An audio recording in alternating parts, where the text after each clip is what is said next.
अस्सलाम वालेकुम and welcome to other podcast. और आज हमारे साथ जो गेस्ट मौजूद हैं, जो मेहमान हैं, वो हम उनको गुरु कह सकते हैं। उनका कंटेंट देख देख के हम लोगों ने सीखा है सारा, चाहे वो फूड व्लॉग्स हों या ट्रैवल व्लॉग्स हों। और इवन के जो इंस्पिरेशन हम जिन पे कह सकते हैं कि जिनको देख देख के हम लोगों ने यहाँ तक पहुँचे हैं। मुबीन भाई अस्सलाम वालेकुम, कैसे हैं? वालेकुम सलाम। ये तीसरी दफ़ा इंट्रो रिकॉर्ड हुआ और तीनों दफ़ा एक नया इंट्रोडक्शन दिया मेरा। मुबीन ने आप काम इतने करते हैं ना कि इंट्रो बनाना पड़ता है। अभी तो मैंने शेफ भी नहीं बोला, रेस्टोरेंट भी अगर हमारा बनना शुरू मैं शेफ भी हूँ, है ना, मैं जॉनी सीन हूँ, मैं एक्चुअली सब कुछ ही है। सर मुबीन भाई, सबसे पहले तो ये बताएंगे, आप लोगों ने जब बेकार वाइन से स्टार्ट किया, सबसे पहले तो एक वाइन था, उसके बाद आपने बेकार फिल्म्स कर दिया। उस ज़माने में हमने देखा कि सारे चैनल वाइन से ज़्यादातर होते हैं, कराची वाइन्स था, बेकार वाइन्स। और ये 2013 में आप लोगों ने स्टार्ट किया। बिल्कुल। उसके पीछे क्या इंस्पिरेशन थी? उस टाइम पे तो ना यूट्यूब था, ना मोनेटाइजेशन थी, ना पैसों का कुछ, ब्रांड्स वगैरह भी चीज़ों को इंडोर्स नहीं करते थे। यार हम लोग असल में इसके पीछे पैसा तो बिल्कुल ही मोटिव नहीं था, क्योंकि वो देखा ही नहीं था हमने कभी डिजिटल से पैसा कमा सकते हैं या यूट्यूब से पैसा कमा सकते हैं। बीइंग अ फिल्म स्टूडेंट, हमारा जैसे कि एक शायर होता है ना, कि शायरी करने के बाद वो सुनाना पसंद करता है कि कोई सुन ले। इसी तरह जब फिल्म स्टूडेंट्स होते हैं ना, जब वो कोई भी प्रोडक्शन करते हैं, कोई फिल्म बनाते हैं, शॉर्ट फिल्म बनाते हैं, म्यूजिक वीडियो बनाते हैं, सो उनको बहुत शौक होता है कि यार वो दिखाएं लोगों को। अब हम हर जगह जाके अब सिनेमा तो हायर नहीं कर सकते थे, तो हमारे पास एक ही फेसबुक प्लेटफॉर्म था कि जहाँ हम अपनी चीज़ें अपनी प्रोफाइल पे लगा देते थे। तो ये सिलसिला चल रहा था 2006 से। जैसे मैंने अपनी पहली जो शॉर्ट फिल्म बनाई थी वो PD-170 कैमरे से बनाई थी, किरदार नाम था, वो थोड़ी डिफरेंट टाइप की थी। सो वो बनाई, उसके बाद डॉक्यूमेंट्रीज बनाते रहे। फिर यूनिवर्सिटी में आ गए तो हमने फर्दर जब फिल्म पढ़ी तो फिर पता चला अच्छा भाई अब डिजिटल की तरफ दौड़ जा रहा है, तो डिजिटल कैमराज से फिर हम लोगों ने स्टार्ट किया। सो उस वक्त जब हमें असाइनमेंट्स मिलते, लोगों ने ग्रेजुएशन कब की? देखो ग्रेजुएशन तकरीबन 2012-13 में सबकी इसी तरह ही हुई। उससे पहले भी शौक मतलब हाँ नहीं, उससे पहले मैंने भी वर्कशॉप्स ली हुई थी फिल्म एंड टीवी प्रोडक्शंस की। सो ये शुरू से ही कीड़ा था। तो बीच में फिर जब हम स्टडी करने लगे फिल्म एंड टीवी प्रोडक्शंस, तो उसमें हमें असाइनमेंट्स मिलते थे। अब असाइनमेंट्स यूजुअली क्या होता था, हमने क्लास में दिखा दिया, अब लगा यार अच्छा असाइनमेंट है, इसको हमने फेसबुक पर डाल दिया अपनी प्रोफाइल पे। तो उसी तरह एक हमारे इसी तरह की एक प्रोडक्शन बहुत वायरल हो गई। फेसबुक पे शेयर्स बहुत आने लगे, उस वक्त व्यूज़ का ऑप्शन नहीं था।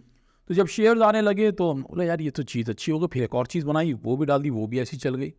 अब मसला ये था कि हमने Bollywood song in real life एक बनाई थी वीडियो, वो मशहूर हुई इंडिया के अंदर बहुत ज़्यादा। हमारा कंटेंट इंडिया में ज़्यादा मशहूर होता है। हाँ, क्योंकि उस वक्त पाकिस्तान में इस तरह का कंटेंट नहीं बन रहा था।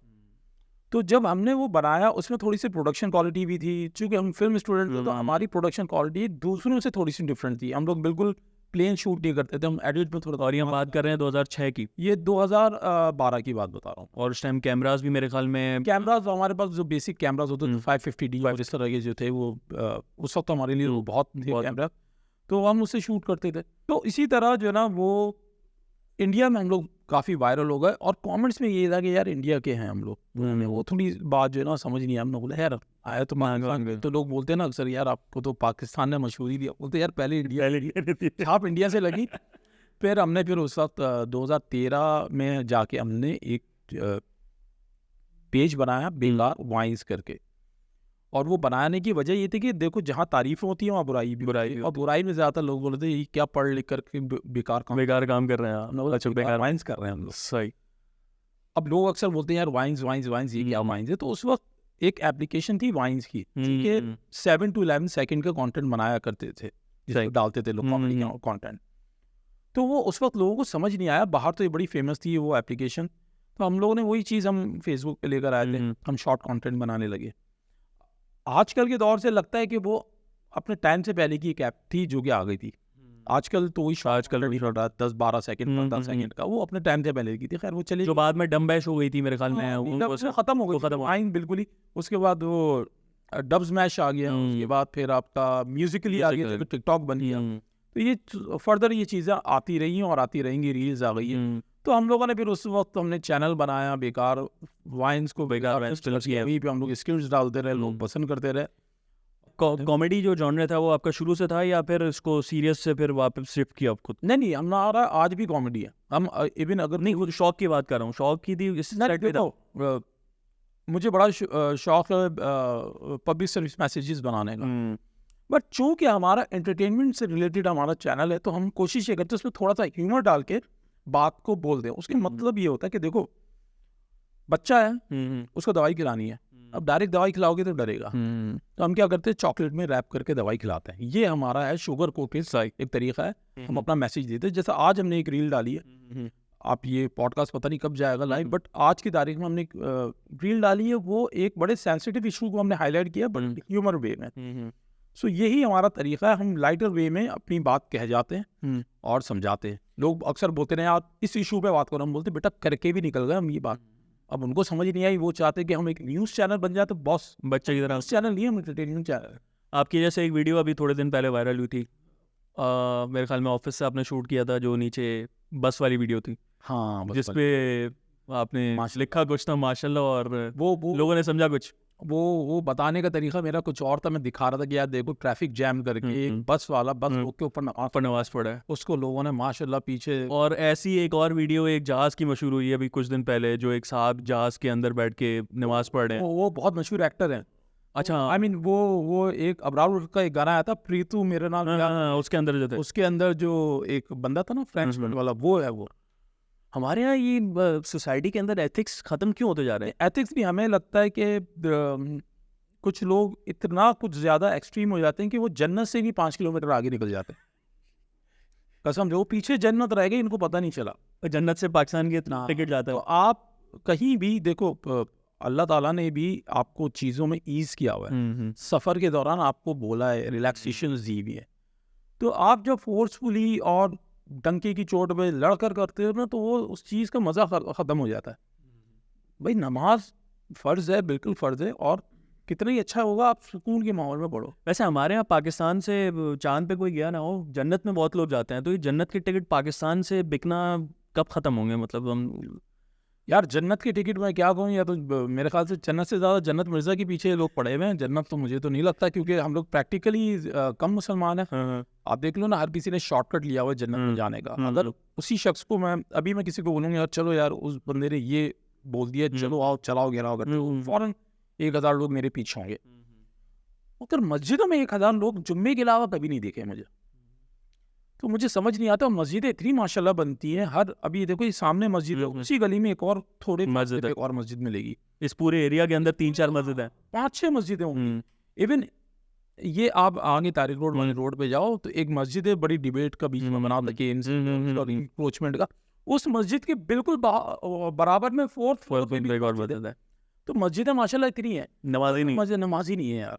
वो नमाजी कहाँ है? वो नमाजी किसी सड़क पे जो ना वो किसी को जला रहे होंगे। मुबीन भाई, हम बीच में आपने कंटेंट क्रिएटर की बात करी, हम देखते हैं कि जो भी बंदा किसी भी तरीके से कंटेंट बनाता है उसके लोग पीछे पड़ जाते हैं। जैसे कि मैं एक बात करूं, माँ सफदर है, उनके बच्चे के पीछे पड़ गए। जन्नत मिर्ज़ा ने एक बात बोली, जेन्युइन भी हो सकती है, लेकिन उसके पीछे लोग पड़ गए। तो हमारे यहाँ बर्दाश्त ख़त्म क्यों हो गया है, समझ नहीं आती। आपके पीछे भी बहुत चीज़ें ऐसी हुई हैं पास में होती रहती हैं।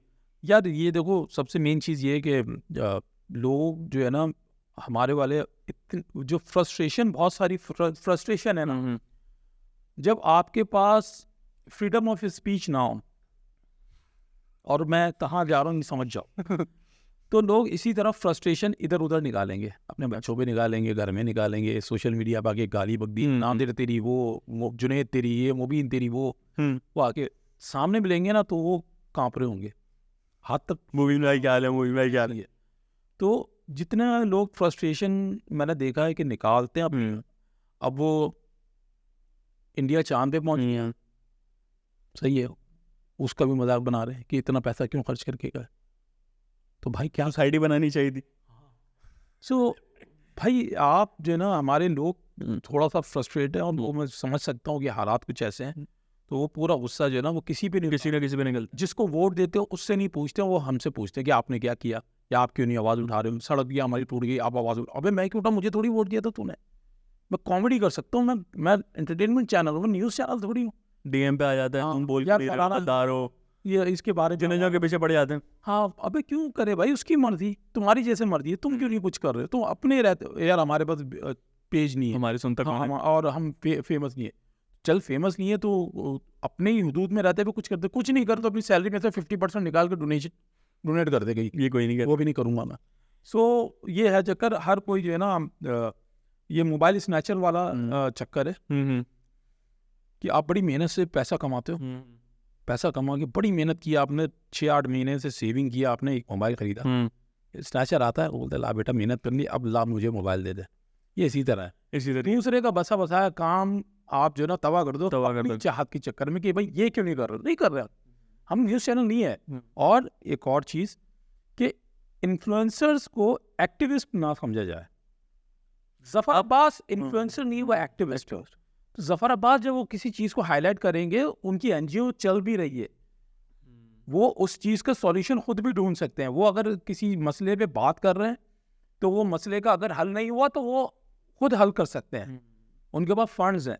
बट वो तुम चीज़ इरफान जुनेजा से कहोगे तो वो गलत है, क्योंकि वो काम नहीं कर रहा, वो उसकी एक्सपर्टीज नहीं है। आप उसको एक्टिविस्ट बनाने की कोशिश करो, वो इन्फ्लुएंसर है। लेकिन मुबिन भाई, इन्फ्लुएंसर के लफ्ज़ को क्या किस तरीके से डिफाइन करेंगे? देखो, मैं तो इन्फ्लुएंसर के लफ्ज़ को मैं बहुत बुरा समझता हूँ। मैं अपने आप को हर जगह कंटेंट क्रिएटर कहता हूँ, मैं यूट्यूबर भी नहीं हूँ, क्योंकि यूट्यूब पे थोड़ी हूँ मैं, यूट्यूब पे हूँ मैं टिकटॉक पे भी हूँ, मैं ट्विटर पे भी हूँ, मैं सॉरी एक्स पे भी, किसी को भी सही, और इंस्टाग्राम पे भी हूँ। तो मैं तो कंटेंट बना रहा हूँ ना, तो मैं कंटेंट क्रिएटर। इन्फ्लुएंसर देखो वो होता है जिसका इन्फ्लुएंस हो, और किसी को इन्फ्लुएंस करना ही क्यों है? यहाँ पे इन्फ्लुएंस या तो पॉलिटिकल पार्टीज का है, एक कहता खामोश तो सब खामोश हो जाता है, एक कहता भाई धरना दे दो तो सब धरना देने पहुंच जाता है, वो होता है इन्फ्लुएंस। हमारा कोई इन्फ्लुएंस नहीं। अगर इन्फ्लुएंस होता तो शायद हम पता नहीं क्या क्या बेच रहे हो। लेकिन आपको नहीं लगता कि जो पावर आप लोगों के पास है बीइंग अ कंटेंट क्रिएटर, बहुत कुछ ऐसा हो सकता है कि जो शायद आप नहीं कर सकते उस डोमेन के अंदर रहते हुए, based on the current conditions जो हैं? यार आपके पास मसला ये है कि देखो, सबसे पहले जब ये जो बहुत कुछ हो सकता वाली बात है ना, अक्सर लोग कंपैरिजन कर रहे होते हैं कि यार देखो इंडिया में ये काम हो रहा है, तुम लोग क्यों नहीं कर रहे हो। मैं खाली TVF की एक एपिसोड का अगर मैं बजट बता दूं ना, यार एक एपिसोड के ये बजट है, और वो भी इंडियन रुपीस, उसको पाकिस्तान में पहले कन्वर्ट करो तो हमारी एक फिल्म बन जाएगी। सो सबसे पहले तो पैसा, दूसरी चीज़ वहाँ पे थोड़े से फ्रीडम ऑफ एक्सप्रेशंस का है, लेवरेज है, हमारे पास वो नहीं है। हमारे पास लोगों को थोड़ा सा समझ बूझ नहीं है, और मे भी शायद हमारा एक डिफरेंट एक कल्चर बना हुआ है। और फिर बीच में लेकिन हमारा पे एक वाला स्टेटमेंट आया था ना, is this Islamic Republic of Pakistan.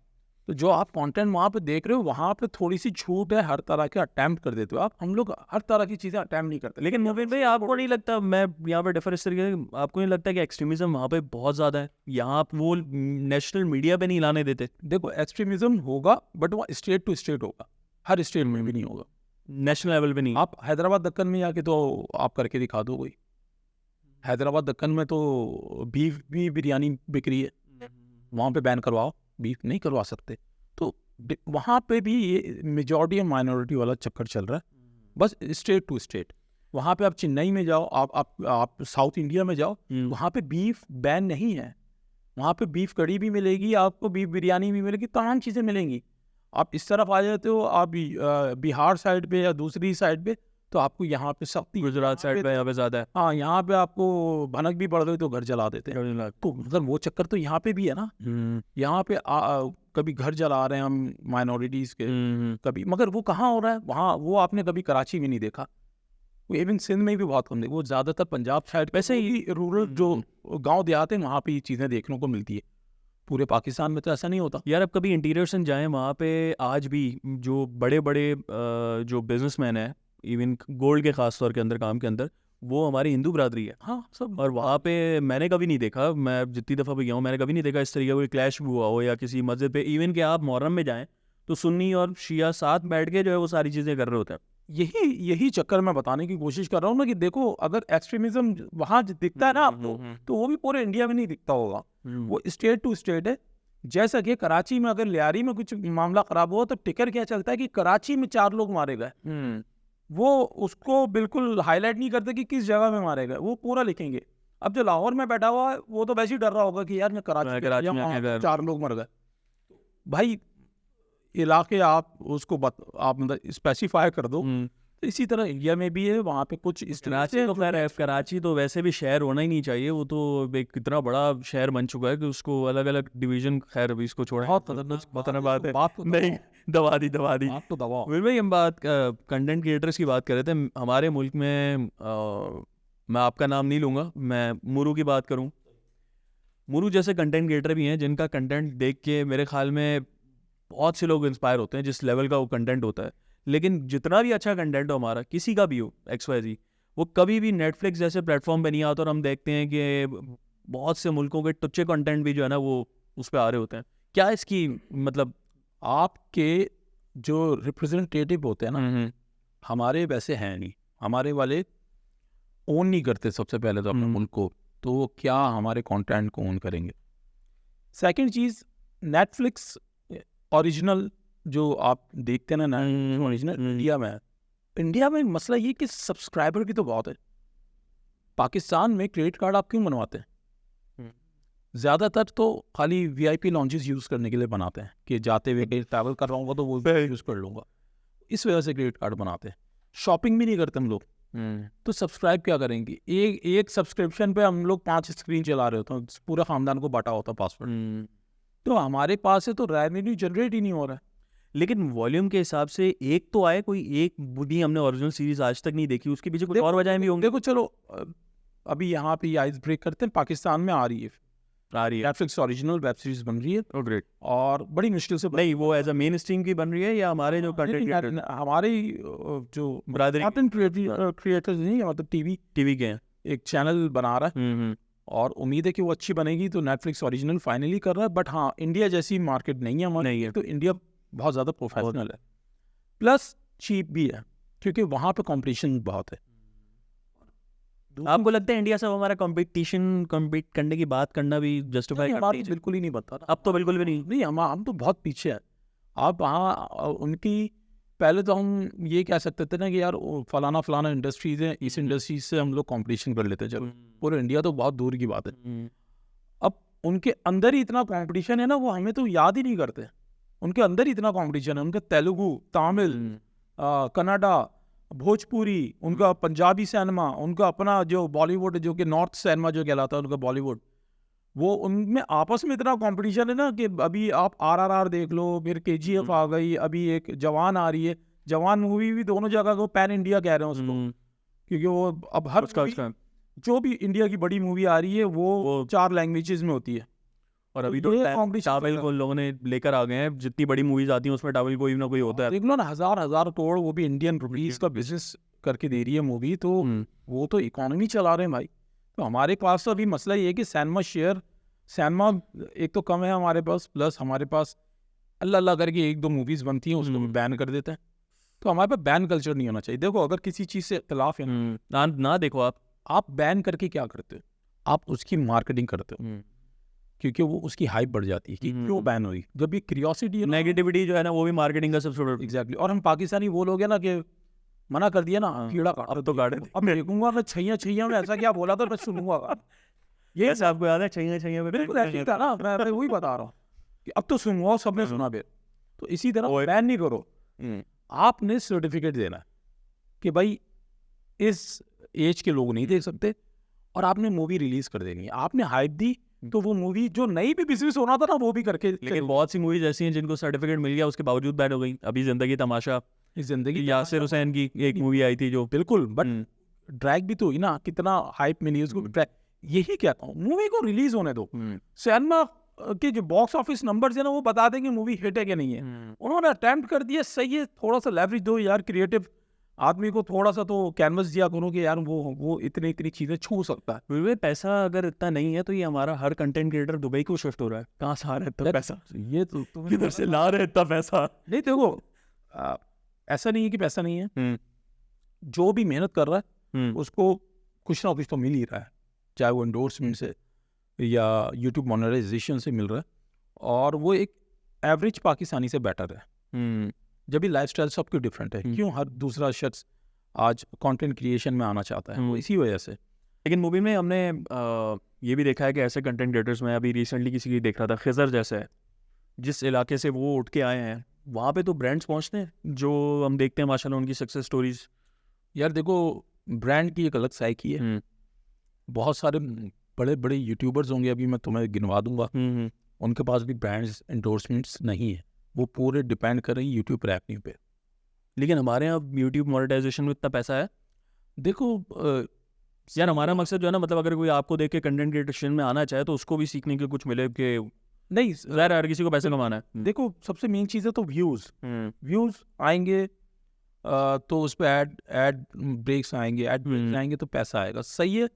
जितना शायद एक अमेरिकन यूट्यूबर कमाता होगा उतना ही कमाते 0.7% कमाते हैं मैक्स। 0.7%। 0.7% हम उसका कमाते, सॉरी नॉट 0.7%, अगर वो किसी चीज़ के 100 रुपये कमा रहा है तो हम 7 रुपये कमाते हैं, मतलब 7% हम उसका कमा रहे होते हैं। तो सही है, बट हमारे पास क्या है कि हम क्वांटिटी प्रोड्यूस कर सकते हैं। तो इस तरह अगर आप कंपैरिजन करें, अगर कोई टियर 1 का अगर कोई यूट्यूबर मंथली कोई $1 लाख 2 लाख छाप रहा है बाहर का बैठा हुआ, तो हम कुछ नहीं तो हम 7-8 हज़ार $10,000 तक तो जा रहा होगा हमारा कोई, जिसके अच्छे व्यूज आ रहे हैं मिलियंस में। सो पैसा तो है, लेकिन पैसा सोर्स ऑफ इनकम ये नहीं है ना कि मुबीन भाई की सोर्स ऑफ इनकम जो है वो सिर्फ और सिर्फ यूट्यूब वीडियोस के ऊपर है, या जो वीडियोस वो मुबीन पे बना रहे हैं उसके ऊपर है, और भी ज़ाहिर से सोर्स ऑफ इनकम हो सकते हैं। देखो जब आपके पास पैसा आना शुरू हो, तो मैं हमेशा बता दूं कि यार फाइनेंस मैनेजमेंट बहुत ज़रूरी है, क्योंकि फाइनेंशियल जब आप अपना फाइनेंस मैनेज करना शुरू कर देते हो तो फिर यही होता है कि आप डिपेंडेंट कम से कम होते हो, किसी एक चीज़ पर रिलाई नहीं करते हो। अब यूट्यूब कल बैन हो गया तो फिर बहुत सारे लोग क्या करेंगे, ये सवाल आता है। तो आप उस चीज़ को ज़रा आप यूटिलाइज करो दूसरी और चीज़ों में, इन्वेस्टमेंट और दीगर और भी बहुत सारी चीज़ें हैं जो मेरे ख्याल से आजकल लोग इतने स्मार्ट है कि जो कर रहे हैं ऑलरेडी। प्लान बी सबके पास है मौजूद, और अच्छी बात है ये। सो अगर आप कंसिस्टेंट रहो, आपका काम अच्छा हो, तो बिल्कुल आप पैसा है, पैसा हर जगह पे, पैसा बिरयानी बेचने में भी है। आप जायका रखो तो आपकी बिरयानी से कि आप लाखों डॉलर कमा सकते हो। पैसा बहुत सारी चीज़ों में, हाँ, तो पैसा बहुत सारी चीज़ों में, तो हर चीज़ में नहीं घुसना। नहीं मुबीन भाई, स्पेसिफिकली मैं दुबई का इसलिए पूछ रहा था क्योंकि हमने रिसेंट टाइम से बहुत सारे कंटेंट क्रिएटर्स देखे हैं। मानी हो गए, अपना मुजम्मिल हसन हो गए, आपकी टीम के अभी जो है वो शिफ्ट हो गए, गजनफर और अपना रहता। तो ये कोई स्पेसिफिक रीज़न है दुबई का, या आजकल जो कल्चर चल रहा है हर पाकिस्तानी मुल्क छोड़ के दुबई जा रहा है तो वहाँ पे बिजनेस अपॉर्चुनिटीज़ बहुत ज़्यादा हैं, लोगों को सपोर्ट, यार देखो गवर्नमेंट सपोर्ट है। एट द एंड एक बात बताओ, आप सिर्फ कंटेंट क्रिएटर को नहीं देखो, कितने पाकिस्तानी मूव हुए हैं अब्रॉड, बहुत लाखों में, उसमें से कंटेंट क्रिएटर कितने, 10-12 या 12, तो आपको वो नज़र आ गया। तो हर कोई मूव कर रहा है एक अच्छी अपॉर्चुनिटी के लिए, क्योंकि हमें लगता है हर दफ़ा कि एक नई हुकूमत आती है, हमें लगता है कि यार दरवाजे खुलेंगे। सॉरी टू से पिछली वाली हुकूमत ने भी बहुत डिसअपॉइंट किया हमें, सब अच्छा नहीं था, बहुत सारी चीज़ों में हमारी कोई सुनी नहीं जा रही थी। हम 5-5 दफ़ा मिल चुके थे प्राइम मिनिस्टर से, हमने 10 चीज़ें उनको बताई थी, वो चीज़ें लिटरली पेपर से आगे नहीं बढ़ रही। उसमें क्या किसके फ्लो था, या आपका जो है यार जब हम उनको बहुत सारी चीज़ें हम उनको बता रहे थे कि भाई ये चीज़ें होनी ज़रूरी है, ये तो टीम में लोग थे ऐसे नहीं, उनकी टीम में नहीं, कॉम्पिटेंट लोग नहीं थे, साफ बात है। अब एक बंदा अगर कॉम्पिटेंट हो और नीचे पूरी टीम पूरी खराब हो, क्योंकि काम नीचे की टीम में कराना होता है, वज़ीर आज़म कभी भी गाने, तो उनको समझ नहीं आती थी। तो आउटडेटेड लोग भरे हुए थे उन्होंने, जिसका नतीजा भी देख रहे हैं आप। वो लेकिन लास्ट दौर में वो जेल में, और बाकी सब खुले घूम रहे हैं, और वो अपॉर्चुनिटी देख रहे हैं किसी दूसरी पार्टी में। तो ऐसे लोगों पे वो डिपेंडेंट थे। सॉरी, हम डिसअपॉइंट हैं, और हमारे पास अब मसला ये है कि जब आपके पास एक्सपोजर आता है ना, क्योंकि जितने कंटेंट क्रिएटर हैं और थोड़े से जो स्टेबल लोग हैं फाइनेंशियली, वो लोग घूमते हैं दुनिया। जब दुनिया घूमते हैं तब आपको हकीकत पता चलती है कि आप कहाँ खड़े हो। पाकिस्तान नॉर्दर्न एरिया ये खूबसूरत नहीं है। अल्लाह ताला ने पूरी दुनिया अल्लाह ताला ने बनाई है। पाकिस्तान से ज़्यादा खूबसूरत आपको दूसरी जगहें मिलेंगी, और अच्छे इंसान मिलेंगे, क्योंकि अल्लाह ने बनाया भाई। अल्लाह पे तो शक नहीं कर सकते हम। एग्जैक्टली। तो अल्लाह ताला ने नारायण बना के दिया था अच्छा, अब जाके तो कचरा हो गया। तो ये हम लोग करते हैं, हम लोग बेड़ा गर्क कर देते चीज़ों का। अभी स्विट्जरलैंड वैसा का वैसा ही खूबसूरत है। आप बोलते हैं सवाल से कंपैरिजन करते हैं, भाई नहीं करो, हमारा तो बनता ही नहीं कंपैरिजन। मैनेजमेंट अच्छी कर लो, फिर आप करो। अभी आप जाओ booking.com पे बुक करवाओ मुझे नारायण का कोई होटल, कोई भी नहीं। नहीं बुकिंग कर लो, वहाँ जाओगे वो मना कर देगा। सो आपके पास तो मैनेजमेंट नहीं है, प्लस इतने महंगे महंगे होटल हैं, 30-40 हज़ार रुपये ले रहे हैं, अंदर ब्लैंकेट पुरानी होगी, साले धब्बे लगे होंगे, बंदा क्या करे यार। तो आप ना गर्म पानी मिलेगा, ना वहाँ पे फ़ोन होगा, ये बंदा रिसेप्शन पे कॉल करके कहते रिसेप्शन वाला आज ही खुजाता हुआ आ रहा होगा आपके पास, ले रहे वो साले 40,000 रुपये होगा गर्म पानी के लिए यार, इतने बजे गर्म ठंडे इलाके में नहाए बगैर अगर बंदा रह भी नहीं सकता, क्या करेगा ना। ऐसे काम नहीं करो ना यार। तो है ये मसला ये है कि हमारा फिलहाल किसी से भी कंपैरिजन नहीं है, हम इतने पीछे हो गए। में तो जिन लोगों को एक्सपोजर है, जिन लोगों ने थोड़ी सी दुनिया देख ली, अच्छी चीज़ों की आदत पड़ गई, वो अपॉर्चुनिटीज़ के लिए वो बाहर जा रहा है, क्योंकि वहाँ पे उसको लग रहा है यार चीज़ें ईज है, काम करना थोड़ा आसान है। यार एक बात हो, कोई बेवकूफ़ आदमी होगा जिसको फेम यहाँ से मिल रहा है, पैसा यहाँ से मिल रहा है, ब्रांड्स ईच एंड एवरीथिंग यहाँ से मिल रही है, फिर भी शिफ्ट हो रहा है, फिर भी वो वहाँ जाके ज़ीरो से स्टार्ट कर रहा है। तो ये सोचने वाली चीज़ है कि वहाँ जाके वो स्ट्रगल क्यों कर रहा है। वो स्ट्रगल इस वजह से कर रहा है क्योंकि यहाँ पे मेंटल पीस उसको नहीं मिला, ईज ऑफ डूइंग बिजनेस नहीं है। तो ये सब चीज़ें वहाँ पे मोबाइल में कब शिफ्ट हो रहे हैं यार हमें मुझे बड़ा शौक है, मेंटल पीस मुझे बिल्कुल नहीं चाहिए, मैं यहीं पे बैठा हूँ मुझे भी।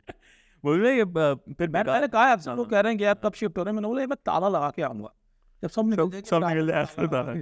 मुझे बेकार फिल्म से फिर हु इज मुबीन, क्या प्रोसेस था वो यार से हो इस मूवी नहीं हो सकता, क्योंकि बेकार फिल्म से मैं वहाँ तक पहुँचा वो एक अलग चीज़ होगी, बट बेकार फिल्म भी है भी कह सकते हैं, एक हुईज मूवीन भी है। उसकी वजह क्या है, बेकार फिल्म से एक एंटरटेनमेंट जॉनर है जहाँ पे हम लोग थोड़े से स्क्रिप्ट्स बनाते हैं, बहुत सारी ऐसी चीज़ें होती हैं जो कि मैं नहीं चाहता कि मैं ऐसी चीज़ें करूँ जो कल आपको बैकफायर आया तो पूरी टीम पे है। तो वहाँ पे मैं अपनी थोड़ी दिल की भड़ास भी निकाल देता हूँ कभी कभार, कोई ट्वीट डाल दिया, कोई कुछ कर दिया, इस तरह की चीज़ें कर दी, तो वो सिर्फ एज अ मुबीन मेरे ऊपर चीज़ आएगी, मैं जवाब दूंगा। मैं अगर कोई ब्लॉग बना रहा हूँ, कुछ भी बना रहा हूँ, कोई चीज़ अच्छी कर रहा हूँ, कोई बुरी कर रहा हूँ, तो मैं जवाब दूंगा, मेरी टीम जवाबदार नहीं होगी। इस वजह से एक अलग चैनल बनाया और डिफरेंट टेस्ट है, और वहाँ पे डिफरेंट लोग देखने को मिल रहे हैं, वहाँ पे और भी दोस्त देखने को मिल रहे हैं, जो बिहाइंड द कैम दोस्त होते थे वो लोग देखने को मिल रहे हैं। सो वो इसी तरह का चैनल, और उसमें मैंने कोई प्रोडक्शन क्वालिटी नहीं रखी, क्योंकि वो अपने ऊपर बर्डन नहीं लेना चाहता। हालांकि वो ऐसी फन में स्टार्ट किया हुआ था चैनल, और कब वो एकदम सीरियस हो गया, अब उस पर भी बर्डन आ गया, लोग प्रेशर दे रहे हैं यार क्यों फूड ब्लॉग कब आया। अब मैंने बोला ये अलग से बनाया था एक सुकून के लिए, उस पर भी एक और होना वो भी इसमें फिर आगे उसके हम बात कर रहे थे बेकार फिल्म्स की। तो बेकार फिल्म्स जिस टाइम पे आया था उस टाइम पे 3 चैनल्स थे जो मेरे जहन में है, एक बेकार फिल्म्स था, एक कराची वाइन्स, और एक आपका जो है वो 3 इडियट्स है। देखो कराची सेंट्रिक 4 थे, मानसस था जी, 2013 जी, द इडियट्स थे, और कराची वाइन्स थे, और बेकार। अब मैं बात करूं, अब पत्थर उठाओ एक यूट्यूबर निकलता है नहीं, और मैं नहीं अच्छे भी चैनल्स आए हैं। मतलब बात करें कि सिर्फ कराची से हट के, पहले मैं समझता था कराची का जो है वो सिर्फ जो कॉमेडी का जो जॉनर था यहाँ पे एंटरटेनमेंट का सिर्फ था। रहीम परदेसी वो आया, फिर इसके अंदर जब जाहिर सी बात है आपके अंदर पैशन होना, तो आपको समझ आता कि हाँ यार मुझे इस ट्रेन के पीछे नहीं भागना।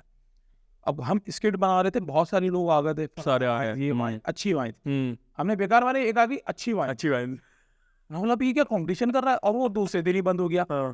तो फिर इरफान जुनेजो जैसे आया, फिर जुनेद अकरम आया। जुनेद अकरम यार पुराना, मैं बता रहा हूँ कंटेंट डिफरेंट लेकर आया, एक नया जॉनरा। इरफान आया, उसने ब्लॉगिंग बिल्कुल भाई स्किट मेरा काम ही नहीं, वो जो कर रहा है वो बेस्ट नहीं। तो कंपटीशन कितना बढ़ गया यार, मुश्किल हो गया थोड़ा यार, मुझे नहीं लगता कि मुश्किल हो गया, क्योंकि मैं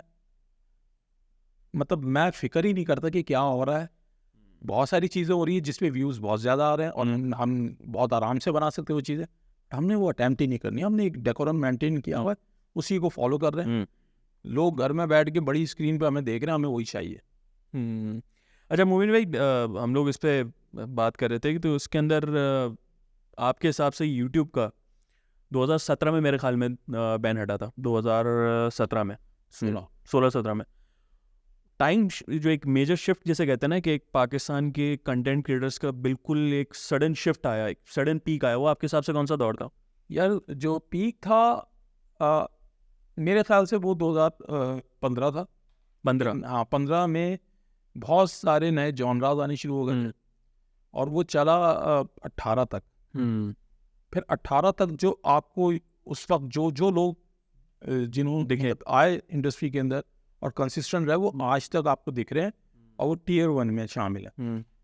उसके अंदर आपने RHS देखा, राना हमजा बहुत अच्छा कंटेंट बना रहा राना हमजा साहब। आपने यूखानो देखा, इरफान जुनेजो देखा, आपने जिया तबारक देखा, फूड के बहुत सारे चैनल आए, फिर रामिश का भी एक channel bros meet the world, और इस तरह के फिर पॉडकास्ट के बहुत सारे आ गए चैनल्स। तो आपको जो ना रेवोल्यूशन जो दिखा ना वो एवोल्यूशन जो दिखा वो यहाँ से 14 से 18 तक आपको दिखा। उसके बाद माशाल्लाह 1 साल हमारा कोविड ने खाया, उसके बाद फिर और नए लोग आ गए, फिर पार्टी भी होने लग गई, फिर सब कुछ होने लग गया। बट जो आपको क्वालिटी कंटेंट दिखना शुरू हुआ, जो जिसमें लगता था आपको यार एक बंदा मेहनत करके एक हफ्ते बाद एक चीज़ रिलीज कर रहा है, वो इसी पीरियड में आपको इसी पीरियड में था। उसके बाद तो डेली कंटेंट का फिर अभी आजकल लोग डेली कंटेंट देखना पसंद कर रहे हैं। और आजकल के लिहाज से देखो हमने भी स्किट्स बहुत कम कर दिए, हम यूजुअली शॉर्ट्स बना रहे हैं। लोग अक्सर कहते हैं यार आपकी बहुत टाइम हो गया स्किट नहीं बना रहे, भी हम स्किट कम बना रहे हैं, हम ब्रांड चेंज हो गया है। अब ट्रेंड ये है कि लोगों के पास असल में मुख्तलिफ ऐप्स आ गई हैं और इतना टाइम कम है, टेंशन आई मीन इतना ज़्यादा हैम्परिंग है सोशल मीडिया पे, इतनी ज़्यादा कंटेंट कंज्यूम हो रहा है कि वो 10 मिनट आपको नहीं देना चाहते। तो वो इस वजह से अब हम शॉर्ट्स बना रहे होते हैं। इवन पॉडकास्ट भी आप देख लेना, पॉडकास्ट 1 से 1.5 घंटे का होता है, बट जो पॉडकास्ट में से जो स्निपेट्स निकलते हैं वो बहुत ज़्यादा मुश्किल है। और पॉडकास्ट बेचारा अकेला खड़ा होता है। यस, तो ये चक्कर है। मुझे भाई इसके बेकार वाइन्स से फिर बेकार फिल्म्स क्यों हो गए थे? क्योंकि वाइन्स का जो कॉन्सेप्ट था वो हम फॉलो नहीं कर रहे थे। हम एक्चुअली 10-10, 15-15 मिनट की हम शॉर्ट फिल्म्स बना रहे थे, तो हमने फिर फिल्म कर दिया, क्योंकि फर्दर हमें वेब सीरीज़ पे जाना था और हमने तो फीचर फिल्म पे भी जाना था, बट फीचर फिल्म का भी यहाँ पे कोई फीचर नहीं है। कोई फीचर मैं नेक्स्ट ये पूछना था, बेकार फिल्म्स कोई फिल्म ला रही है? बिल्कुल हम नहीं अभी तो फ़िलहाल नहीं ला रहे, बट हम बिल्कुल लेके आने वाले थे और हमारा बिल्कुल प्लान था। बहुत सारी चीज़ें प्लान में थी हमारी 2018-19 में, बट वो फिर हमने सिचुएशन। आप बात वहीं लेके जा रहे हैं कि मैं नेक्स्ट सवाल ये पूछूं कि अभी करंट 1 साल के अंदर ऐसा क्या हुआ है कि सब बैठ गए? 1 साल का नहीं हुआ ये, एक्चुअली आपको कोविड की वजह से बहुत सारी फिल्म्स बहुत सारी तबाह हो गई। आपके पास सिनेमा वैसे ही बहुत कम थे, तो जो थे वो भी लॉस में गए, फिर उन्होंने सिनेमास बंद कर दिए। बीच में ट्रेंड शुरू हुआ था, सिनेमा नहीं शुरू हुआ था, क्लोज होना शुरू हुआ। तो फिल्म रिलीज होती है सिनेमा में, डिजिटल पे नहीं। सिनेमा होंगे, डिस्ट्रीब्यूशन होगी, तब आपकी फिल्म लोग देखने जाएंगे। डिस्ट्रीब्यूशन ही नहीं है, कौन कैसे? इसने डाइस मीडिया देखा है इंडिया का? बिल्कुल, डाइस मीडिया को सिनेमा की जरूरत तो नहीं पड़ी, वो जो जिस लेवल पे आज वो काम कर रहे हैं। देखो हमारे पास वॉल्यूम नहीं है। वॉल्यूम नहीं है, हमारे पास ऑडियंस उतनी नहीं है पाकिस्तान में। अब एक इंडिया में कोई अगर कोई इसी पोजीशन में अगर हम इंडिया में होते तो मेरे ख्याल से हम कोई 15 या 20 मिलियन सब्सक्राइबर पे होते, क्योंकि हमारे साथ के भुवन बहुत अच्छा दोस्त है। आपकी एक कोलैबोरेशन भी हुई थी इंडिया के साथ। तो उस वक्त जिस वक्त भुवन ने स्टार्ट किया, हम लोग ऑलरेडी मार्केट में थे। तो भुवन का उस वक्त फेसबुक पे कोई 30-40 हज़ार फॉलोअर्स थे। यूट्यूब उसने स्टार्ट नहीं किया था। तो उस वक्त मेरी इनिशियली जब उससे बात चलती थी, मैं बोलता यार तुम लोग के पास तो यूट्यूब है, तो एटलीस्ट यूट्यूब पर तो डाल दिया करो। उसने यूट्यूब पे स्टार्ट किया था। मुझे आज भी याद है, उसने शुरू में उसने बताया था मुझे एक स्क्रीनशॉट, यार मेरा फाइनली यूट्यूब पे इनकम जनरेट होना शुरू हो गई, $400 बने थे। ग्रेट। वो as a human being Indians को आपने किस तरह देखा? देखो ह्यूमन बीइंग, यार अगर पाकिस्तान को भी दूर से देखो ना, दूसरे की निगाह से बहुत बुरे लोग हैं हम। लोग देख रहे होंगे अभी ये क्या, इसको मार रहे हैं, वो पासपोर्ट स्लिप करके भाग जाते हैं, ये कर देते हैं, इंटरव्यू ले रहे हैं, हम तो इंडिया की ये कर देंगे, हम वो कर देंगे, हम तारा वो साले कांच पहुंच गए, हम लोग आज तक इसी जंगी लड़ रहे हैं, किताबें हैं। सो अब इसी तरह इंडिया में भी है। इंडिया में देखो, आप देखो यार मुसलमान को मार रहे हैं, कर रहे हैं, बट हकीकत शायद थोड़ी सी मीडिया से डिफरेंट होगी। जब हम मिलते हैं, मुलाकात होती रहती है दुबई में या कहीं भी। यार अभी मुलाकात के इतना कोई वो हुआ नहीं, इत्तेफाक नहीं हुआ, बट कुछ लोगों की हुई है मुलाकात। कभी कभी इत्तेफाक होने लगता है, बट वो डेट्स नहीं हमारी मैच होती, तो नहीं मिल पाते। बट जितने भी इंडियन सेलिब्रिटीज से मिले या बात किया, कुछ किया, वो बिल्कुल नॉर्मल लोग हैं यार, हमारी तरह बिल्कुल वेलकमिंग है और बहुत अच्छे हैं। अभी भी तुम नादिर की तरह इस पॉडकास्ट में ये लेकर आ गए। वही कंटेंट क्रिएटर्स जो है वो मोनेटाइजेशन सारी सबके चैनल में देखता हूँ, यूएसए, कनाडा, यूके, ये मतलब सारे मामू चाचा ताए वहाँ पे हैं, या ये किस बेसिस पे हो रहा है? और ये आई नो रीज़न वही है, अब पहले डिस्कस कर चुके हैं कि पाकिस्तान के अंदर जो मोनेटाइजेशन का रेट है वो बहुत ज़्यादा कम है। तो ये सबके चाचा मामा ताए होने चाहिए वहाँ पे, या फिर आप लोग प्रॉपर कंपनीज रजिस्टर करते हैं? उससे कोई फ़र्क नहीं पड़ता।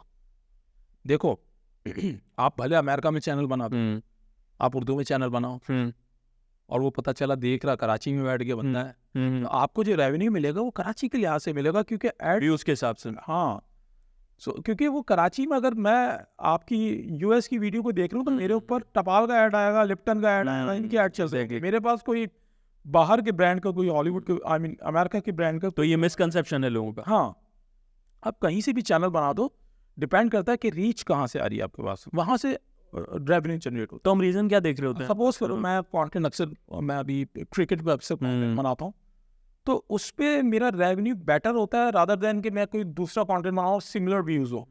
क्यों? क्योंकि वो ज़्यादातर कंटेंट क्या होता है, वो इंडिया भी इसमें होता है, तो इंडिया से भी व्यूज़ आ रहे होते हैं, तो वहाँ का CPM थोड़ा बेटर है। फिर थोड़े से बाहर की भी ओवरसीज़ पाकिस्तानी देख लेते हैं, तो उसका CPM भी आया है, उसका रेवेन्यू बेटर जनरेट होता है। अगर वो पूरे व्यूज़ मेरे पास पाकिस्तान से आएंगे ना, तो पाकिस्तान का एड रेवेन्यू मेरे पास आएगा। अब वो चैनल कहीं से भी बना, उससे कोई फर्क, उससे फ़र्क नहीं पड़ता। तो हम लोग के रीज़न क्या देख रहे होते हैं कि सबके चैनल बाहर से रजिस्टर्ड हुए हैं? Business point of view? नहीं, ये असल में बाहर से यूजुअली फेसबुक का लोग करते थे, क्योंकि मोनेटाइजेशन फेसबुक पाकिस्तान में बड़ी मुश्किल से देता है, तो कंपनीज होती हैं जो कि MCN जिनके पास है वो लोग कर रहे होते हैं ये सब चीज़ें। तो इस वजह से बहुत सारे लोग कंटेंट क्रिएटर ने बाहर से पेजेस बनाए थे फेसबुक पे, ताकि वहाँ पे मोनेटाइजेशन और दूसरे ऑप्शंस जो हैं, इवन यूट्यूब पे भी बहुत सारे ऑप्शन जो वहाँ पे आ चुके होते हैं, जो हमारे यहाँ आते, स्टार्स के थे, सब्सक्रिप्शन के थे, सुपर चैट के थे, ये तमाम ऑप्शंस यहाँ पे अवेलेबल नहीं होते। तो जब आपका चैनल वहाँ से बना हुआ होता है, वहाँ से ऑपरेट हो रहा होता है, तो वहाँ पे वो चीज़ें अवेल कर लेते हैं वो लोग, और आपको जो ना इनेबल करके दे देते हैं। वो लड़कों के लिए सोशल मीडिया इतना मुश्किल क्यों है? यार लड़कों के लिए सोशल मीडिया मुश्किल, फेमस होना यार हम तो होगा यार, नहीं आप हो गए ना यार, मतलब मैं एज ए जनरल बात करूं, पर कितने सोशल मीडिया इन्फ्लुएंसर हैं जो लड़के होंगे वर्सेस कितनी लड़की हैं? मैं जेंडर स्पेसिफिक नहीं हो रहा भाई, कल यहाँ पे हेट ना शुरू हो जाएंगे, मैं जो है वो पता नहीं लड़कियों के खिलाफ हूँ, मैं खिलाफ ही हूँ, मैं कॉमन जो एक चीज़ यहाँ पे हमारे पास कल्चर में है उसकी बात कर रहा हूँ। ये बहुत मैं बहुत कुछ बोलना चाह रहा था। देखो एक फैक्ट है ना, अगर ये मैं वीडियो बनाता कि ये मैं हूँ, ये मेरे दोस्त है और यहाँ पे पार्टी हो रही है, मैं तुम्हें अच्छा लगता है? तुम मुझसे गाली बकते हैं कि ये क्या छिछोरा बन कर रहा हो, वाइट दाढ़ी आ गई।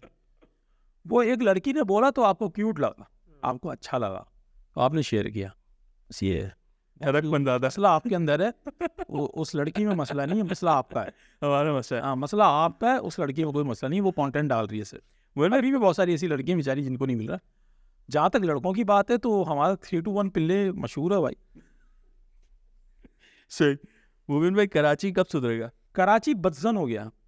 कराची दिल जलता है कभी कभी बाहर निकल रही है यार। बस अभी लाहौर से मैं अभी 3 दिन पहले लाहौर में था, एक रात के लिए गया था, देख कर आया हूँ। अच्छा, हमारा पैसा अच्छा यूटिलाइज किया हम लोगों ने। आगे कुछ बोलने की जरूरत नहीं है, बस हो गया।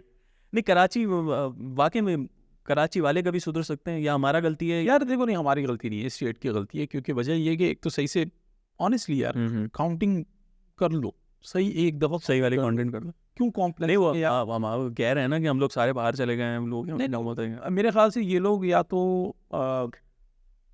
गुटके वालों को नहीं गिनते जो गुटखा खाते हैं, मुझे तो ये लग रहा है। गुटके वाले अलग हो जाए, इनको नहीं काउंट करना, तो मेरे ख्याल से तो फिर तो सही है। 2 करोड़ कड़वे को भी नहीं गिनते। हाँ, फिर तो 2 करोड़ ही आबादी है कराची की, वरना तो गुटके वालों को गिन ले तो शायद हम लोग 4 करोड़ भी क्रॉस कर जाएं। सो ये मसला हमारे अंदर एक दिन नहीं। देखो, ये कुछ ये बेसिक इश्यूज हैं, ये हल होंगे तो फिर आपके पास अपॉर्चुनिटीज़ निकलेंगी ज़्यादा, आपके पास हल्का बंदियाँ सही होंगी, फिर इलेक्शन सही होंगे, फिर आपकी पार्लियामेंट में रिप्रेजेंटेशन ज़्यादा होगी। अभी वो मेजॉरिटी नहीं होती है, वो लॉ पास नहीं होते हैं, तो बेसिक इशू तो यहाँ से आता है ना। पहले काउंटिंग सही होगी, उसके बाद फिर आप फर्दर चीज़ें आप डिस्कस करते हो कि यार अब बताओ कि इंफ्रास्ट्रक्चर क्या है। इंफ्रास्ट्रक्चर क्यों वर्ड से? क्योंकि इतने बड़े शहर में बजट कम दिया हुआ है, क्योंकि बजट वो आपकी आबादी के लिहाज से दिया हुआ है, आबादी आपकी ऑफिशियली, तो उस लिहाज से तो चीज़ें सही चल रही हैं। वो मेरे लास्ट सवाल की तरफ मैं बढ़ूंगा, उससे पहले एक सवाल आपसे करूंगा कि हमारे पास अभी कुछ दिन पहले एक वेलफेयर वर्क के हवाले से बहुत बड़ा एक नाम आया था। उन्होंने कहा कि कराची के अंदर जो एक खाने खिलाने का जो कॉन्सेप्ट है, ये लोगों को, ख़ास तौर पे क्रिमिनल्स को, ये बढ़ावा देता है कि इनको कुछ करना और नया नहीं, खाना रास्ते में मिल जाएगी, कढ़ाई बिरयानी, इनको कुछ काम करने की ज़रूरत नहीं है। यार मेरा और आप हाँ रमज़ान में करते हैं ज़्यादातर, लेकिन इससे मेरा कुछ जगह पे इख्तलाफ है इन चीज़ों से। रमज़ान, अच्छा मैं भी रमज़ान में क्यों करता हूँ, क्योंकि वो हमारा कल्चर का हिस्सा है, साफ बात है। ये कब से स्टार्ट किया वैसे जनरली? मुझे 7 साल हो गए, मैं रमज़ान में करवाता हूँ। और दूसरा ये कि वो कल्चर का हिस्सा है, वो अच्छा लगता है। मतलब एक सड़कों पे लोग बैठे हुए हैं, लैंड क्रूज़र वाला भी आके बैठ के खाना है वहाँ पे। मैंने ये नहीं कहीं लिखा, कोई टैगलाइन नहीं है मैं गरीबों को खिला, मैंने बोला नहीं, मैं इफ्तार प्रे करवा रहा हूँ। और वो आप अपनी गाड़ी में जाते हुए आप ले सकते हो, आप कुछ पैकेट ले लो, या कोई व्हील चेयर पे आया हुआ वो भी ले सकता है। आप लोग अगर डिस्क्रिमिनेट नहीं किया, कोई हमने कास्ट को वो नहीं किया, कोई भी आए हम ब्रेक करवाते। ये हमारा कराची का स्पेशली कल्चर है, ये आपको ओवर आहिस्ता आहिस्ता फैल रहा है। मैंने गुजरांवाला में भी इस साल करवाई इफ्तार ड्राइव, मैंने गवादर में भी करवाई इफ्तार ड्राइव, तो वहाँ से पता चला हाँ यार ये अच्छा लगा। अब शायद वहाँ पे देख के कोई ना कोई चेन बनेगी। तो ये रमज़ान का हमारा कल्चर है, अच्छी बात, एक सॉफ्ट इमेज बाहर जाती है। जहाँ तक बात है पूरा साल, देखो सबसे मेन चीज़, चाहे वो कोई भी बड़ी NGO हो, और वो तुम जानते हो 2-3 ही हैं जो दस्तरखान के मामले में मशहूर हैं, उनको पहले तो सबसे मेन चीज़ कि ये दस्तरखान जो है ना, उनको कमर्शियल एरियाज जैसे कि कोई फूड स्ट्रीट हो गई, या जहाँ पे रेस्टोरेंट्स है ना, वहाँ पे नहीं लगाने चाहिए। एक कराची के चप्पे चप्पे में देखा। हाँ, उसकी वजह ये कि एक शख्स इतना लाखों करोड़ों में लगा के अपने घर बार बेच के एक रेस्टोरेंट बनाया उसने, उसके बाद आप टिक्के फ्री में खिला रहे हो। यार वो बोलेगा कद्दू मैं बिजनेस करूंगा, यार वो तो डिमोटिवेट कर दिया ना आपने मेहनत करने वाले को। और वो ये कोई आके जो है ना, वो कहीं से भी वो शायद मोबाइल छीन के वो बैठ के खा लेगा, भी मिल रहा है फ्री में, ये भी ले ले, कढ़ाइयाँ मिलनी है, बिरयानी मिलनी है। थोड़ा सा आप जगह सही चुने। सबसे ज्यादा मैं समझता हूँ जो दस्तरखान की कमी है वो है इंडस्ट्रियल एरियाज में, जहाँ पे जो पता नहीं हजारों तादाद में औरतें लड़के काम कर रहे हैं, 15-16 हज़ार जीन्स के धागे काट रहे हैं, 15-20 हज़ार 25 हज़ार, उनको जो है ना दोपहर के खाने की नीड है। आप वहाँ पे जाके भले लगा दें और फ्री नहीं करें, आप उसको सस्ता कर दें, आप 10 रुपए की मील कर दें, कम से कम 5 रुपए लगाओ, ताकि वो उसकी भी इज्जत ना। तो आप उसको बजाय कि फ्री का आप बिल्कुल इतनी अमाउंट रख दें कि 150 रुपए में उसके पूरे महीने का खाना हो जाए। लिटरली 5 रुपए हो जाए, 5 रुपए कर दो, 5 रुपए कर दो, इतने की तो सिगरेट भी नहीं आती। तो 5 रुपए रख दो, 10 रुपए रख दो, बट आप उसके पैसे रख दो। और आपको खिलाने का शौक है, और ये हमारे दीन में भी है भाई, आप अपने से कमतर को आप बिल्कुल उसकी टेक केयर करो, तो आप खाना खिलाओ, ये सब कुछ करो। तो ये राशन वाला आपके जो साथ में रमज़ान में चल रहा होता है, ये सिर्फ सफ़ेद पोश लोगों के लिए होता है, या फिर ये फ्री फंड? नहीं यार देखो, राशन का मेरी है डिस्ट्रिक्ट है राशन का, और वो हर महीने चलता है राशन का मेरा। अच्छा, हर महीने? उसका चक्कर ये है कि हमारे पास कुछ फैमिलीज हैं जो कि रजिस्टर्ड हैं, और वो हम अपनी मदद आपके तहत करते हैं। अच्छा, रमज़ान में ये होता है चूँकि क्राउड फंड हो जाता है, लोग आते हैं, 2 साल से भी ले वो दिखा दे, वरना पूरा साल जो था वो स्ट्रिक्ट स्क्रूटनी के अपने जो ना बस अपने YouTube के लिए दुआएं कर करके मैं जो ना और करूँगा, और बढ़ा दे और करूँगा, ये चल रहा है, ये थोड़ी लालच है मेरी। तो वो पूरे उसमें चल रहा था। उसमें कुछ फैमिली थी जो रजिस्टर्ड है, उसमें हिंदू फैमिलीज भी हैं, उसमें क्रिश्चियन फैमिलीज भी हैं, और वो है किसी के मतलब बेबस ज़्यादातर हैं या कम आमदनी वाले, ये वो लोग हैं। ये मैं गदागर को नहीं देता, प्रोफेशनल भिखारी भी नहीं, वो घर है और उनको भी लिटरली नहीं पता ये कि मेरे पास से राशन जा रहा है। ये खुद चुपचाप उनके घर पहुंच जाता है। कौन देता है? ये सब हमारे दोस्त यार वॉलंटियर्स हैं, वो जिम्मेदारी होती है वहाँ से पिक करके, मेरे स्टोर से पिक करके उनको दे देना, ये सिंपल काम हो जाता है। और इसी तरह और भी लोग कर रहे हैं, नई बात नहीं है। तो ये यार देखो, अब जिस तरह की पाकिस्तान में आमदनी एक आम आदमी की, उसको अगर थोड़ी सी कुछ 6-8 हज़ार रुपए की अगर मदद मिल जाए ना, तो थोड़ा सा रिलीफ आया था। रिलीफ उसमें भी नहीं, बट क्या मिल जाएगा? 8-10 हज़ार बच जाते हो आप, बस और कुछ नहीं। अगर आपके पास लग रहा है कि आपके पास थोड़ा सा आपकी बेटर आमदनी है, बेटर लाइफस्टाइल है, तो हर कोई बंदा 1-2 फैमिलीज की तो जिम्मेदारी उठा सकता है। किसी की स्कूल की फीस दे दी, किसी का मेडिकल का बिल दे दिया। इसी तरह हम लोग चल रहे होते हैं, हमारे स्कूल की फीस भी जा रही होती है और मेडिकल के बिल्स भी जा रहे होते हैं। और मेरे ख्याल से ये चीज़ें हम देख देख के सीखी हैं। भाई मैं तो सलमान खान को देख के कुछ चीज़ें सीख रहा, अच्छा यार ये भी कर रहा, चलो ये भी हम करवाएंगे। शुक्र है सही चीज़ सीख। कि आप अच्छी चीज़ें अडॉप्ट करते हो, कहीं से भी आए, वो बॉर्डर के उस पार आ रहे हैं, यहाँ से आए या ईदी साहब को देखकर आ जाए, वो किसी से भी आ सकते हैं। तो मेरे ख्याल से अगर तमाम जो स्टेबल लोग हैं फाइनेंशियली, और वो लोग इस तरह करें, थोड़ा सा अपने पास से थोड़ा कुछ नहीं तो 5% अपना निकाल दें अगर महीने की आमदनी में से, तो चीज़ें एटलीस्ट, ऑब्वियसली स्टेट का ज़्यादा रिस्पॉन्सिबिलिटी है, बट क्या है ना कि भूखा कोई नहीं मरेगा।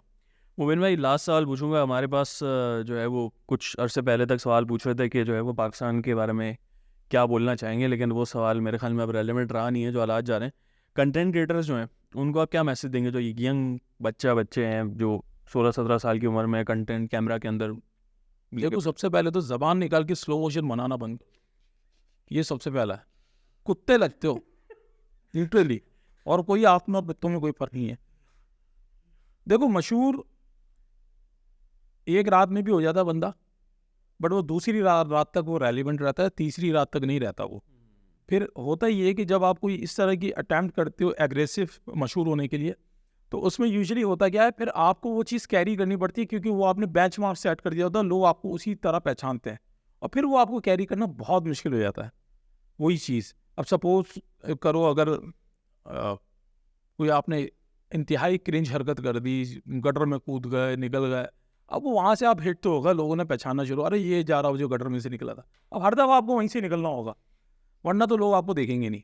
तो कंसिस्टेंट रहो, और बिल्कुल इसको वनडे की तरह नहीं समझो कंटेंट क्रिएशन को। कंटेंट क्रिएशन है टेस्ट मैच, आपको पिच पे खड़े रहना है, रन्स की फिक्र नहीं करनी, बस विकेट घेर के खड़े रहो और टुक टुक करते रहो, रन्स खुद ब खुद बन जाएंगे। 200 कब आपके स्कोर पे आ गए आपको नहीं पता चलेगा। मोमिन भाई थैंक यू सो मच, आपने इतना सारा टाइम दिया और इतने सारे चेक कहाँ है? चेक अभी आपको देता हूँ, डॉलर्स में दे रहे हैं, डॉलर कैसे दे रहे हैं। थैंक यू सो मच मुझे आप आए, और बहुत अच्छा लगा बात करने में, बहुत कुछ सीखने को मिला। कैमरा हमारी ज़्यादा बातें हो गई, मैंने देखा कि इतने तो हम खुल के हम वो आपने कह दिया था ना कैमरा और माइक ऑफ रखो, तो इसने हमने ज़्यादा हाँ पॉलिटिकली करेक्ट होना पड़ता है, वरना तो भाई मजबूरी है। एक बात मैं बोलूँगा, हाँ। हमारे मुल्क में चाहे वो लेफ्टीज हों या राइटीज, दोनों ही बहुत खतरनाक है। एक कैंसिल कल्चर हमारे पास बड़ा मशहूर है, दूसरा फतवा कल्चर, और ये दोनों की भी आपस में नहीं लगती, और ये दोनों ही चक्कर में लोगों को बस खतरनाक है। इसी के साथ हम आज के पॉडकास्ट को यहीं पे ख़त्म करेंगे। अगर चैनल को सब्सक्राइब नहीं किया तो सब्सक्राइब कीजिएगा, इंस्टाग्राम और फेसबुक पर फॉलो कीजिएगा। थैंक यू सो मच, अल्लाह हाफिज़।